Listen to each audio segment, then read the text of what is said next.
మన స్వాతంత్రం కోసం పోరాడిన గాంధీజీ చనిపోయినప్పుడు ఎంతమంది సూసైడ్ చేసుకున్నారు, ఎంతమంది గుండెపోటుతో చచ్చారు? 5 4 3 2 1 గో.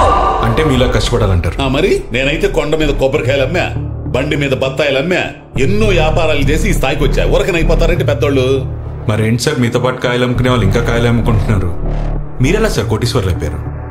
రాష్ట్రానికి అప్పులు పెరుగుతుంటే మీ ఆస్తులు ఎలా పెరుగుతున్నాయి సార్? మై డియర్ చే బ్రదర్, మీరు టెలికాస్ట్ చేస్తున్న ప్రోగ్రామ్ స్టార్ట్ చేయండి ప్లీజ్. నా పెళ్లి వీడియో కూడా ఇన్నిసార్లు చూడలేదురా. షో మీద షో వేసి చంపేస్తున్నారా. ఆయన మా దేవుడు సార్, ఆయనకి ఇలా జరిగిందని తెలియగానే. నిన్ను నమ్ముకున్న నీ భార్య పిల్లల కంటే 4 పథకాలు ఇచ్చిన నాయకుడు ఎక్కువయ్యాడా? మీ కుటుంబంలో కొడుకును కోల్పోయిన అమ్మకు కొడుకులా, అన్నను కోల్పోయిన చెల్లెకు అన్నలా, తండ్రిని కోల్పోయిన కుటుంబానికి అండగా నేను ఉండాలి.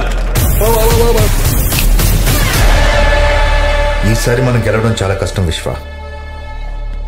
సంక్షేమ పథకాల పేరుతో అన్ని బిస్కెట్లు వేసాం.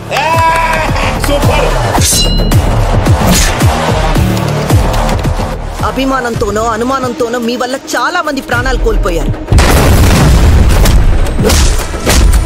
తప్పు చేసిన వాడెవడైనా చివరికి నా బిడ్డైనా ప్రజా దర్బార్లో నించోబెట్టి శిక్షించకుండా వదలను.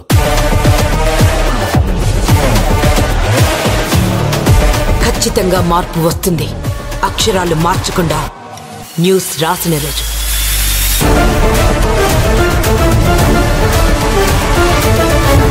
అన్నింటికంటే ముందు న్యూస్ నీ ఛానల్లో ఎందుకు వస్తుందా అనుకున్నాను.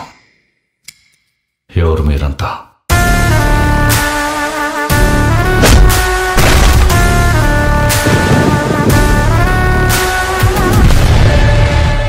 ఒక్కసారి ఎక్కి కూర్చున్నాడంటే 5 ఏళ్ళు ఆడి చెప్పించేయాల్సిందే. డిసైడ్ చేసుకో, నిన్ను ఎవరు పరిపాలించాలో. డిసైడ్ చేసుకో, నీకు ఎవరు కావాలో. వాడా, వీడా, ఇంకెవడైనా.